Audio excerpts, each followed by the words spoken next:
Asia কাপের লড়াইয়ে আবারও কঠিন গ্রুপে বাংলাদেশ। গ্রুপ বিতে এবার লিটনদের প্রতিপক্ষ শ্রীলঙ্কা, আফগানিস্তানের মতো টি-20-র শক্তিধর দেশগুলো। এশিয়ার শ্রেষ্ঠত্ব অর্জনের মিশনে তাই শক্তিশালী স্কোয়াড গড়ার কোনো বিকল্প নেই টাইগারদের সামনে। আর সেক্ষেত্রে কারা থাকবেন স্কোয়াডে, কাদের নিয়ে গঠিত হবে টিম টাইগার্স, এ নিয়ে চারদিকে চলছে চুলচেরা বিশ্লেষণ। সব মিলিয়ে টি-20 ফরম্যাটের এই আসরে শেষমেশ যেমন হতে পারে বাংলাদেশের স্কোয়াড, এই নিয়ে বিস্তারিত জানবো রিপোর্টে। সকল জল্পনা কল্পনা আর শঙ্কা কাটিয়ে অবশেষে চূড়ান্ত হলো এশিয়া কাপের সময়সূচি। সংযুক্ত আরব আমিরাতের মাটিতে আগামী 9 সেপ্টেম্বর পর্দা উঠছে এশিয়ান ক্রিকেটের শ্রেষ্ঠত্ব অর্জনের এই লড়াইয়ে, যেখানে বরাবরের মতো এবারও তুলনামূলক কঠিন এক গ্রুপে অবস্থান করছে টিম টাইগার্স। কেননা গ্রুপ বিতে টাইগারদের লড়তে হবে শ্রীলঙ্কা, আফগানিস্তান এবং হংকং এর সাথে। টি-20 ফরম্যাটের এই আসরে হংকং বাদে বাকি দুই দলই র্যাঙ্কিং এ অনেকটাই এগিয়ে বাংলাদেশের চেয়ে। অন্যদিকে গ্রুপেতে ভারত, পাকিস্তানের মতো শক্তিধর দেশগুলোর প্রতিপক্ষ ওমান এবং আরব আমিরাতের মতো অপেক্ষাকৃত দুর্বল দেশগুলো। ফলে এশিয়ান ক্রিকেটের মুকুট পাওয়ার পথটা এবারও টাইগারদের জন্য একটু কঠিনই বলা চলে। জয় আদায়ের লক্ষ্যে তাই যে কোনো মূল্যে শক্তিশালী স্কোয়াড গড়তে হবে বাংলাদেশকে। সেক্ষেত্রে শেষমেশ কারা থাকবেন নির্বাচকদের নজরে, এ নিয়ে চারদিকে চলছে জোর আলোচনা। এদিকে টাইগার ক্রিকেটারদের বর্তমান পরিস্থিতি বলছে এবার সম্ভাব্য স্কোয়াডে ওপেনিং জুটির জন্য নির্বাচকদের প্রথম পছন্দ হবেন যুব বিশ্বকাপ জয়ী দুই ওপেনার তানজিদ তামিম ও পারভেজ ইমন। শ্রীলঙ্কার পর পাকিস্তানের বিপক্ষেও টি-20 সিরিজ জয়ে দলের অন্যতম ট্রাম্প কার্ড বলা চলে এই দুইজনকে।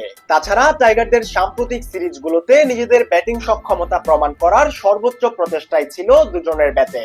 তাদের ভয়ডরহীন টি-20 সুলভ আক্রমণাত্মক ব্যাটিং এর সুবাদে এবছর সংক্ষিপ্ত ফরম্যাটে সর্বোচ্চ ছক্কার রেকর্ডও গড়েছে টাইগাররা।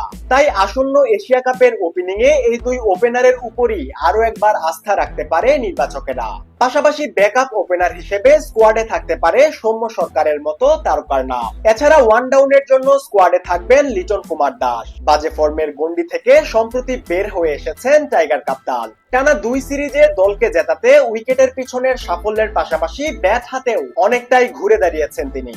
তাই এশিয়া কাপের মঞ্চটাও তার জন্য হবে ভীষণ চ্যালেঞ্জিং। এদিকে মিডল অর্ডারের গুরুত্বপূর্ণ দুই ট্রাম্প কার্ড হিসেবে স্কোয়াডে থাকবেন জাকির আলী অনিক ও শামীম হোসেন পাটোয়ারি। শামীমের হার্ড হিটিং এর সাথে জাকিরের আগ্রাসী ব্যাটিং শক্তি বাড়াবে দলে। এছাড়া স্কোয়াডে থাকতে পারেন তাওহিদ হৃদয় এবং সাইফুদ্দিন। সম্প্রতি দুজনেই আছেন দারুণ ছন্দে। পাশাপাশি টি-20-র সহ অধিনায়ক শেখ মাহাদির স্কোয়াড ভুক্তিও এক প্রকার নিশ্চিতই বলা চলে। তার সাথে থাকতে পারেন তরুণ মাহিদুল ইসলাম অঙ্কন।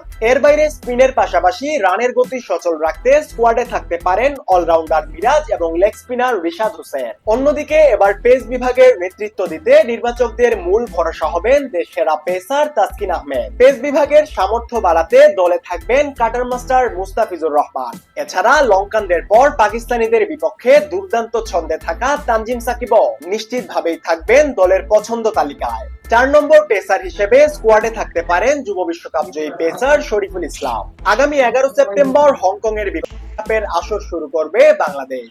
এরপর 13 সেপ্টেম্বর শ্রীলঙ্কা এবং 16 সেপ্টেম্বর আফগানদের বিপক্ষে গ্রুপ পর্বের শেষ লড়াইয়ে নামবে টিম টাইগার।